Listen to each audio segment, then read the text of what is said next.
بسم اللہ الرحمن الرحیم۔ سحری کی نیت آپ جو پمفلیٹ پر اور کارڈ وغیرہ پر دیکھتے ہیں، ان کو پڑھنا، ان کے ذریعے نیت کرنا کیسا ہے؟ پمفلیٹ پر کیا دعا ہوتی ہے، کیا سحری کی نیت کے الفاظ ہوتے ہیں، پہلے یہ دیکھیں آپ۔ وَبِصَوْمِ غَدٍ نَوَيْتُ مِنْ شَهْرِ رَمَضَانَ، اور اسی طرح ایک اور نیت ملتی ہے، نویت ان اصوم غدا للہ تعالی من فرض رمضان۔ یہ اب ان پر الفاظ، ایک پوسٹ بڑی چل رہی ہے، کئی ساتھیوں نے بھیجا، جس میں لکھا ہے کہ یہ من گھڑت الفاظ ہیں، یہ جعلی الفاظ ہیں، یہ بدعت ہیں، یہ غلط ہیں، اور بھی کئی خرابیاں اس کے اندر بیان کی گئی ہے۔ بنیادی طور پر سحری کی نیت پر جو لوگ اعتراض کرتے ہیں ان الفاظ پر، ان کے دو اعتراض ہوتے ہیں۔ ہم دونوں کا تفصیل سے آپ کے سامنے جواب پیش کریں گے تاکہ آپ کو اطمینان ہو جائے۔ دیکھیں، بات شروع کرنے سے پہلے ایک بات کا خلاصہ کر دینا ضروری ہے۔ ایک کلپ بھیجی گئی جس کے اندر ایک صاحب فرما رہے تھے کہ انسان رات کو، آدھی رات کو اٹھ کر کھانا کھاتا ہے، آدھی رات کو اٹھ کر 3 بجے 4 بجے کھانا کھاتا ہے، کوئی نشے میں تو نہیں ہوتا ہے نا، کوئی انسان پاگل تو نہیں ہے نا کہ اتنی رات کو اٹھ کر کھائے گا۔ ظاہر سی بات ہے وہ روزہ رکھنے کے لیے کھا رہا ہے، اس کا روزے کا ارادہ ہے، اسی لیے تو اتنی رات کو اٹھ کر کھا رہا ہے۔ تو یہ جو رات کو اٹھ کر کھانا، یہ کس بات کی دلیل ہے کہ آدمی روزہ رکھنے والا ہے؟ اب نیت کی ضرورت ہی نہیں ہے، الفاظ سے بولنے کی ضرورت ہی نہیں ہے۔ ایک تو الفاظ سے نیت کرنا ہے ثابت ہے نہیں، اور دوسرا یہ کہ ضرورت بھی نہیں ہے اس کی۔ پہلے اس کا خلاصہ کرتے ہیں۔ دیکھیں، یہ کوئی دلیل نہیں ہے، رات کو، آدھی رات کو اٹھ کر کھانا، یہ اس بات کی دلیل نہیں ہے کہ آدمی روزہ رکھ رہا ہے۔ ٹھیک ہے، اگر نہیں سمجھ سکتے آسانی سے تو میں آپ کو جو تھوڑا ڈیٹیل میں سمجھا دیتا ہوں کہ دیکھیں، آدمی آدھی رات کو اٹھ کر کھا رہا ہے، اور فقط کھانا، دل کا ارادہ بھی نہیں ہے، نیت بھی نہیں ہے، فقط کھانا۔ آپ جو کہہ رہے ہیں اتنی رات کو اٹھ کر کھا رہا ہے، کوئی نشے میں تو نہیں ہے؟ ارے بھائی، انسان شوقیہ بھی تو کھا سکتا ہے، انسان ضرورت کی وجہ سے بھی تو کھا سکتا ہے، انسان بھوک کی وجہ سے بھی تو کھا سکتا ہے، انسان کسی اور ضرورت کی وجہ سے بھی تو کھا سکتا ہے۔ آج میں آپ کے سامنے یہ بات پیش کر رہا ہوں کہ اتنی رات کو آدمی اٹھ کر کھا رہا ہے، یہ روزہ رکھنے کی کوئی دلیل نہیں ہے، یہ باقاعدہ کوئی نیت نہیں قرار دی جائے گی کہ رات کو، اتنی رات کو اٹھ کر کھا لیا تو مطلب روزہ ہے اس کا، یا صاحب جو کہہ رہے ہیں۔ ورنہ پھر یہ اس بات کا کیا مطلب آپ بتلائے نا کہ نصف نہار شرعی تک روزہ رکھنے کی نیت آدمی کر سکتا ہے۔ قریب میں آپ کو ٹائم اگر دوں تو 12 بجے تک، دن کے 12 بجے تک، آگے پیچھے فرق ہو سکتا ہے، میں ایک ایگزامپل دے رہا ہوں، قریب دن کے 12 بجے تک آدمی روزہ رکھنے کی نیت کر سکتا ہے۔ کیا مطلب؟ رات کو 4 بجے 3 بجے اٹھ کر کھانا کھا رہا ہے، اور نیت جو ہے صبح کے 12 بجے تک کر سکتا ہے۔ بتائیے کیوں؟ جب آپ کہہ رہے ہیں رات کو اٹھ کر، آدھی رات کو اٹھ کر کھانا کوئی پاگل پن نہیں ہے، تو پھر اب تک جو ہے 12 بجے تک روزہ رکھنے نیت کا کیا مطلب؟ معلوم ہوا فقط کھانا یہ روزہ رکھنے کی دلیل نہیں ہے، انسان شوقیہ بھی کھا سکتا ہے۔ اور ہمارے زمانے میں آپ باہر نکل کر دیکھیں، اکثر ہوٹلیں کھلی ہوتی ہے، رات بھر رش ہوتی ہے، بھیڑ ہوتی ہے، تو لوگ شوقیہ آدھی رات کو کھا رہے ہیں، تو کیا اس کو روزہ کہیں گے؟ ایک بات، اب پہلا اعتراض لیتے ہیں۔ پہلا اعتراض بنیادی طور پر یہ ہے کہ یہ جو نیت ہے، یہ زبان سے نیت کرنا بدعت ہے، اور یہ الفاظ ثابت بھی نہیں ہے۔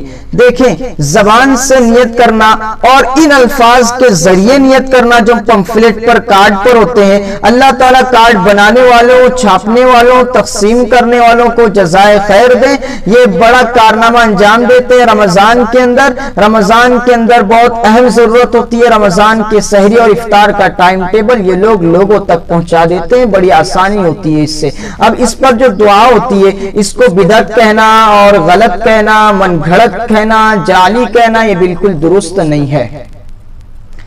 دیکھیں، نیت یہ دل کے ارادے کا نام ہے، آپ جانتے ہیں۔ لیکن ہمارے اکابر نے زبان سے نیت کرنے کو مستحسن کہا ہے، اور یہ فقط احناف کے یہاں نہیں بلکہ چاروں مسلک کے اندر یہ بات موجود ہے، اور چاروں مجتہدین کے یہاں یہ بات موجود ہے، اور یہی نہیں بلکہ غیر مقلدین کے امام شیخ ناصر الدین البانی رحمہ اللہ نے جو ہے اپنی کتاب فتاوی البانیہ میں لکھا ہے کہ یہ زبان سے نیت کرنا مستحب ہے۔ دیکھیں، ہم نہ اس کو فرض کہتے ہیں، نہ واجب کہتے ہیں، نہ سنت کہتے ہیں، بلکہ ہمارے اکابر نے اسے مستحسن کہا ہے، اور شیخ نذیر البانی نے اسے کیا کہا ہے؟ شیخ ناصر الدین البانی نے اسے مستحب کہا ہے، اور فتاوی البانیہ جلد نمبر 1 صفحہ نمبر 333، غالباً 333 ہی ہے، ٹھیک؟ تو معلوم ہوا زبان سے نیت کرنا یہ ضروری نہیں ہے، لیکن بہتر ہے، میں کہہ رہا ہوں بہتر ہے، اس لیے کہ دل کا ترجمان زبان ہے، زبان دل کی ترجمانی کرتی ہے، اور انسان اپنے دل کے ارادے کو جب زبان سے اظہار کرتا ہے تو اس کے دل کے ارادے کو زبان سے اظہار کرنا یہ پختگی کی دلیل ہوتی ہے، یہ ارادے کے مضبوط کرنے کی دلیل ہوتی ہے، اور زبان سے اظہار کرے گا تو انسان کو یکسوئی حاصل ہوگی اور ذہنی اطمینان حاصل ہوگا۔ ذہنی اطمینان کے طور پر انسان زبان سے اظہار کرتا ہے، تو زبان سے اظہار کرنا یہ کوئی دونوں الگ نیت نہیں ہے، یہ دو نیت نہیں ہے، بلکہ دل کے اندر جو نیت کرتا ہے، دل کے اندر جو ارادہ کر رہا ہے، اس سے اظہار کا نام جو زبان سے اظہار کا نام زبان سے نیت قرار دیا جاتا ہے، یہ کوئی الگ چیز نہیں ہے۔ آپ یہ بات بنیادی طور پر سمجھ چکے ہوں گے۔ اب ہم جو ہے زبان سے نیت کرنا، یہ زبان سے نماز کے لیے نیت کرنا، روزے کے لیے نیت کرنا، یہ ثابت ہے، زبان سے نیت کرنا ثابت ہے، اس کے مستقل دلائل ہیں جن پر ہم پھر کبھی بات کریں گے، لیکن ہم آج روزے کی نیت پر بات کر رہے ہیں اور ان الفاظ پر بات کر رہے ہیں، تو میں ان الفاظ پر آپ کے سامنے دلیل پیش کروں گا، آپ کے سامنے چند احادیث بطور دلیل میں پیش کرتا ہوں کہ زبان سے نیت کرنا یہ درست ہے اور احادیث سے ثابت ہے۔ آپ کے سامنے حوالوں کے ساتھ احادیث پیش کرتے ہیں۔ نمبر 1 مسلم شریف کی حدیث ہے، حدیث نمبر 1154، حضرت عائشہ رضی اللہ تعالیٰ عنہ فرماتی ہے، نبی کریم صلی اللہ تعالیٰ علیہ وسلم نے پوچھا، هل عندکم شیء، کیا تمہارے پاس کوئی چیز ہے؟ ہم نے جواب دیا، ما عندنا شیء، ہمارے پاس تو کوئی چیز نہیں ہے۔ تو آپ علیہ الصلوۃ والسلام نے پھر فرمایا، فإنی صائم، فإنی صائم، تو میں روزہ رکھنے والا ہوں۔ الفاظ یاد رکھیں، فإنی صائم۔ آگے چلیں۔ نمبر 2، یہی روایت سنن ابو داؤد حدیث نمبر 2455 میں موجود ہے، وہاں پر الفاظ آئے ہیں، آپ علیہ الصلوۃ والسلام نے پوچھا، هل عندکم طعام، کیا تمہارے پاس کھانا ہے؟ ہم نے جواب ملا نہیں ہے، تو آپ علیہ الصلوۃ والسلام نے فرمایا، انی صائم، انی صائم، میں روزہ رکھنے والا ہوں۔ آگے چلے۔ نمبر 3، مسند ابو داؤد الطیالسی حدیث نمبر 1655 میں جو الفاظ آئے ہیں وہ یہ ہے کہ نبی کریم صلی اللہ علیہ وسلم کو جو جواب ملتا کہ نہیں ہے ہمارے پاس کچھ، تو آپ فرماتے اذن اصوم، کہ تب تو میں روزہ رکھتا ہوں، پھر تو میں روزہ رکھ رہا ہوں۔ ٹھیک، آگے چلیں۔ اسی طرح سے امام بخاری رحمت اللہ علیہ نے اپنی صحیح بخاری کے اندر 5 صحابہ کا عمل نقل فرمایا ہے۔ کتنے؟ 5 صحابہ کا عمل یہ نقل فرمایا ہے کہ وہ زبان سے نیت کیا کرتے تھے۔ دیکھیں جو ہے یہ زبان سے نیت کرنا، زبان سے جو روزہ رکھنے کا اظہار کرنا، یہ اپنی زبان سے 5 صحابہ کیا کرتے تھے، اس کو امام بخاری نے نقل کیا ہے۔ آپ کی کتاب کتاب الصوم، بخاری باب نمبر 21، باب اذا نوى بالنهار صوما کے تحت آپ فرماتے ہیں کہ حضرت ام دردہ فرماتی ہے کہ حضرت ابو دردہ پوچھا کرتے تھے، هل عندکم طعام، تمہارے پاس کوئی کھانا ہے؟ ہم لوگ کہتے نہیں ہے، تو آپ اس وقت فرمایا کرتے تھے اپنی زبان سے، فإنی صائم یومی ھذا، تو میں آج کے دن کا روزہ رکھنے والا ہوں۔ اور یہی عمل جو ہے حضرت ابو طلحہ، حضرت ابو ہریرہ، حضرت ابن عباس اور حضرت حذیفہ رضی اللہ تعالی عنہم کا ہے۔ معلوم ہوا کہ یہ لوگ زبان سے روزے کی نیت کیا کرتے تھے، روزے کی نیت کا اظہار کیا کرتے تھے، اور جو ہے ایک بنیادی چیز اس سے یہ سمجھ میں آئی کہ نیت کے الفاظ کوئی طے شدہ نہیں ہے، نیت کے الفاظ کے لیے کوئی پابندی نہیں ہے، نیت کے الفاظ کوئی فکس نہیں ہے، نیت کے الفاظ میں گنجائش ہے، وسعت ہے۔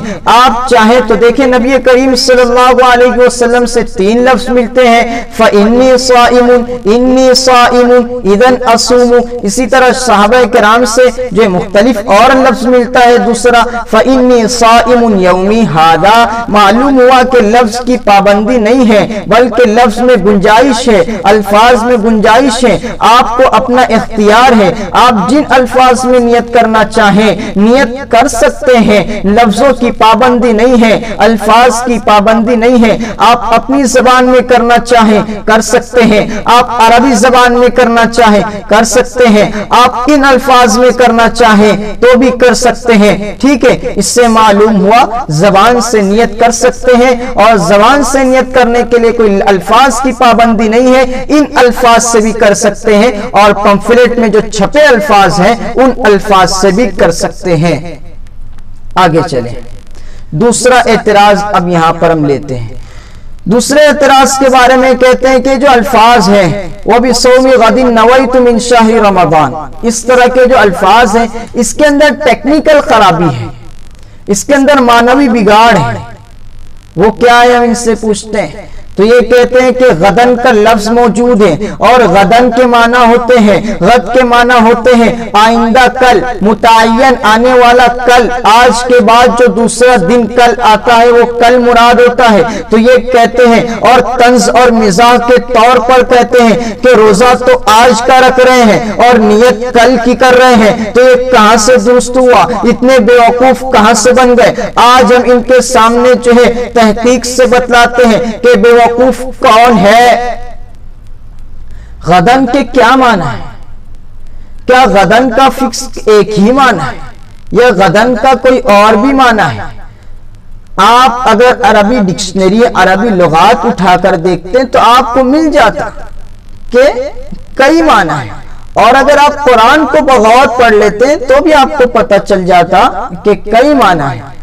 اگر آپ عرب شعراء کے اشعار دیکھ لیتے تو بھی آپ کو پتہ چل جاتا کہ غدن کے کئی معنی ہیں، ٹھیک ہے۔ ہم آپ کے سامنے مختصر طور پر دلیل چند پیش کرتے ہیں۔ غدن کے معنی، غدن کے ایک معنی تو یہی ہے کہ آئندہ کل، آج کے بعد آنے والا کل، یہی ہے۔ لیکن غدن کے ایک معنی جو ہے صبح بھی ہوتی ہے، یعنی اب جو آنے والی صبح ہے وہ بھی مراد ہوتی ہے، اور غدن سے ناشتہ بھی مراد ہوتا ہے، دوپہر کا کھانا بھی مراد ہوتا ہے۔ یہ آپ لغت کے اندر دیکھ سکتے ہیں، اور میں اپنی تائید کے لیے بطور تائید قرآن کریم کی چند آیات جو ان معانی پر پیش کرتا ہوں، ٹھیک ہے۔ سب سے پہلی آیت قرآن کریم کی سورہ یوسف کی آیت نمبر 12، اَرْسِلْهُ مَعَنَا غَدًا يَرْتَعْ۔ حضرت یوسف علیہ السلام کے بھائی اپنے والد حضرت یعقوب علیہ السلام سے درخواست کرتے ہیں کہ آپ یوسف کو ہمارے ساتھ غدن بھیجئے، کل بھیجئے۔ اب یہ غد کے کیا معنی؟ غد کے معنی کل، زیادہ مشہور تو یہی ہے، لیکن علامہ آلوسی مفسر قرآن، علامہ لغت سے بھی ہم نے بات کی، اب مفسر قرآن کے حوالے سے بات کرتے ہیں۔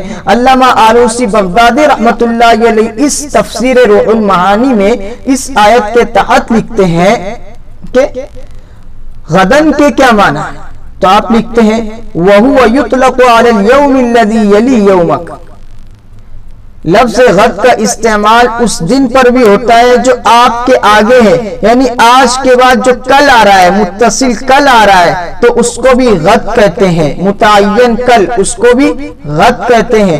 اور آگے آپ فرماتے ہیں وَعَلَى الزَّمَنِ الْمُسْتَقْبَلِ مُطْلَقًا، اور زمانہ مستقبل آئندہ زمانے کو بھی مطلق آئندہ زمانے کو بھی غد کہتے ہیں. جیسے کہ ابھی آدھے گھنٹے کے بعد والا آئندہ کا جو آدھا گھنٹہ ہے اس کو بھی ہم غد کہیں گے. 2 گھنٹہ آئندہ جو بھی آئے گا اس کو غد کہیں گے. ہم پرسوں کو بھی غد کہہ سکتے ہیں, ہم اس کے بعد والے دن کو بھی غد کہہ سکتے ہیں. مطلق آئندہ آنے والا وقت, آئندہ آنے والا پل, اس کو بھی غد کہتے ہیں. یہ علامہ آلوسی رحمت اللہ علیہ نے لکھا ہے, اور اس کی تائید میں قرآن کریم کی چند آیات آپ کے سامنے پیش کرتے ہیں.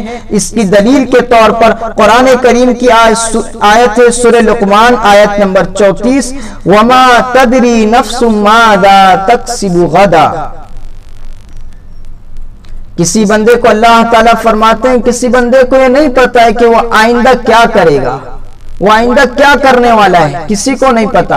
ہمیں بھی نہیں پتا ہے کہ آئندہ کیا کریں گے. ایک بات وہ الگ ہوتی ہے کہ انسان ایک ٹائم ٹیبل, ایک روٹین بنایا ہوتا ہے کہ 2 گھنٹے بعد میں نے یہ کرنا ہے اور 3 گھنٹے بعد میں یہ کروں گا, لیکن کوئی فکس اور طے نہیں ہوتا ہے کہ انسان وہی کرے گا. بہت ممکن ہے اس کا انتقال ہو جائے, بہت ممکن ہے کوئی اور کام آ جائے اسے. تو فکس تو اللہ تعالیٰ ہی کو معلوم ہے کہ انسان آئندہ کیا کرے گا. تو یہاں جو غدن کا لفظ ہے یہ کل کل آنے والے کل کے بارے میں نہیں ہے, یہ مطلق آئندہ زمانے کے بارے میں ہے, مطلق آئندہ وقت کے بارے میں ہے. اگر متعین کل مراد لیں گے تو معنی کا جو مقصود ہے وہ مقصود کے اندر جو ہے یعنی مقصود کے اندر خرابی لازم آئے گی. مقصود جو ہے اپنے مقصود پر برقرار نہیں رہے گا.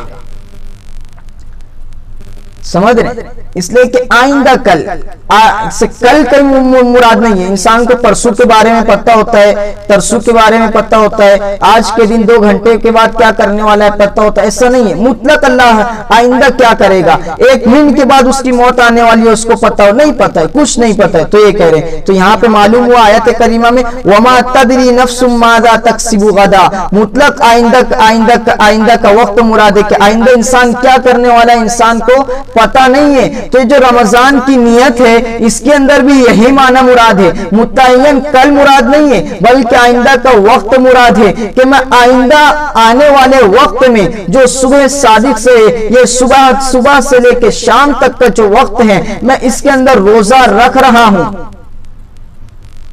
یہ مراد ہے. اگر صبح کا وقت لے ہر اعتبار سے آپ جتنے معنی بٹھائے تھے سب اس پر بیٹھ جائیں گے, آپ بٹھا سکتے ہیں, آگے چلتے ہیں. ٹھیک, ایک آیت ہو گئی. اور یہاں پر بھی علامہ آلوسی بغدادی رحمہ اللہ نے لکھا ہے کہ یہاں غدن سے مراد الزبان المستقبل, آئندہ زمانہ مراد ہے, کوئی متعین کل مراد نہیں ہے. ٹھیک, ایک اور آیت وَلْتَنْظُرْ نَفْسٌ مَا قَدَّمَتْ لِغَدٍ, ہر شخص یہ دیکھے گا کہ اس نے کل قیامت کے لیے آگے کیا بھیجا ہے. ہر شخص یہ دیکھے, ہر شخص کو غور کرنا چاہیے کہ وہ آئندہ کل کے لیے کیا بھیج رہا ہے. ٹھیک, تو یہاں آئندہ کل سے کیا مراد ہے, کوئی متعین کل کا دن مراد نہیں ہے. یہاں آئندہ کل سے قیامت کا دن مراد ہے کہ کل کے لیے کیا بھیج رہا ہے انسان کو دیکھنا چاہیے. ٹھیک ہے, تو معلوم ہوا متعین کل مراد نہیں ہے, آئندہ زمانہ آئندہ پل مراد ہے. وہ 1 گھنٹے کے بعد کا بھی ہو سکتا ہے, 2 گھنٹے کے بعد کا بھی ہو سکتا ہے, کل کا بھی ہو سکتا ہے, پرسوں کا بھی ہو سکتا ہے, اور اس کے بعد کا بھی ہو سکتا ہے, کئی سال بعد کا بھی ہو سکتا ہے.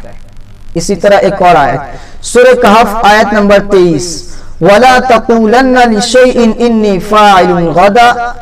فَاعِلٌ ذَلِكَ غَدًا إِلَّا أَن يَشَاءَ اللَّهُ.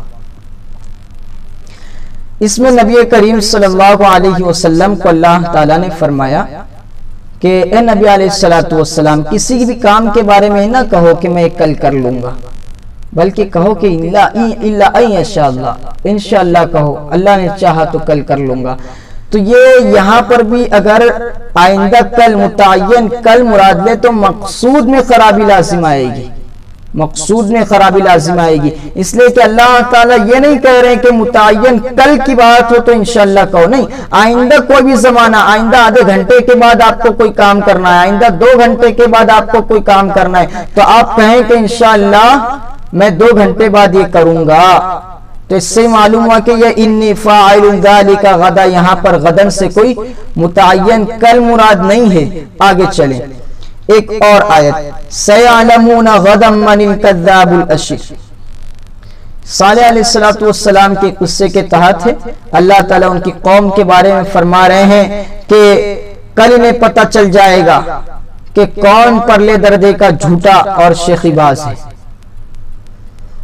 اب کل انہیں پتہ چل جائے گا، یہاں بھی متعین کل مراد نہیں ہے، ٹھیک سمجھ میں آ رہا ہے؟ یہاں بھی متعین کل مراد نہیں ہے، آپ سمجھ رہے ہیں، ہم چلتے ہیں آگے۔ اسی طرح سے ہم نے کہا تھا ناشتے کو بھی جو غدا کہتے ہیں، اور یہ غد جس مادے سے غدا غدون سے، تو اس کے مختلف معنی ہوتے ہیں، صبح کا، دوپہر کا کھانا، صبح کا کھانا، ناشتہ، صبح کو آنا، صبح کا وقت، یہ اس سے مراد ہوتا ہے۔ تو اس سے پتہ چلتا ہے کہ اس کے مختلف معنی ہیں۔ اگر ناشتہ مراد لے تو ناشتے کے وہ ناشتہ ہی تو ہوتا ہے، سحری کے وقت کر رہا ہے، بس آگے بڑھ جاتا ہے تھوڑا سا، ٹھیک ہے۔ تو یہ ناشتے کے معنی میں بھی قرآن میں آیا ہے، دیکھیں قال لفتاه آتنا غداءنا، غداءنا، حضرت موسیٰ علیہ السلام حضرت جو ہے خضر علیہ السلام سے ملنے کے لیے جب تشریف لے جاتے ہیں، اس وقت وہ مچھلی کا جو قصہ ہے اپنے مچھلی کے بارے میں، تو وہ یہاں پر وہ موجود ہے کہ اپنے خادم سے کہتے کہ ہمارا ناشتہ لاؤ، غداءنا، ہمارا ناشتہ لاؤ۔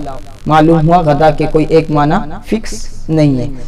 آگے چلیں، وَإِذْ غَدَوْتَ مِنْ أَهْلِكَ تُبَوِّئُ الْمُؤْمِنِينَ مَقَاعِدَ لِلْقِتَالِ، میں نے کہا نہیں، غدون جو مادہ ہے اس کے مختلف معنی ہوتے ہیں۔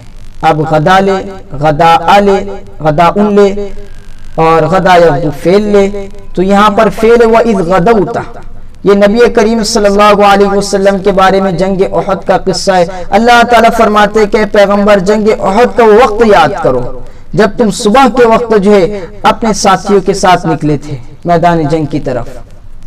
تو وَإِذْ غَدَوْتَ، یہاں غَدَوْتَ معلوم ہوا کہ یہاں پر صبح کا وقت مراد ہے، یہاں پر آئندہ زمانہ، مطلق زمانہ اس نیت کے اندر، اس دعا کے اندر مراد ہے۔